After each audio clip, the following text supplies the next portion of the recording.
Per i risarcimenti ai cittadini e alle imprese danneggiate dall'alluvione che ha colpito Mestre nel mese di agosto siamo ancora a Montefonda, ancora non c'è certezza, si dice che se ne parlerà il prossimo anno e continua ad esserci una trafila tra la Regione, Roma e il Comune di Venezia. Sono passati quasi 4 mesi da quando un'alluvione colpì Mestre, provocando danni per più di 6 milioni di euro.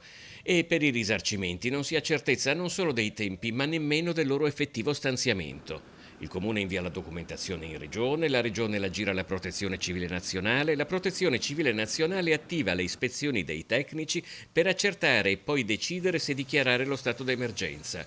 Una situazione di attesa e di incertezza più volte denunciata dal senatore Dem Andrea Martella. È una situazione inaccettabile per i cittadini che devono avere i risarcimenti necessari e tutto questo avviene mentre in comune si occupano del rimpasto di chi entrerà in giunta e di chi andrà a occupare questa o quella poltrona. Sinceramente tutto inaccettabile.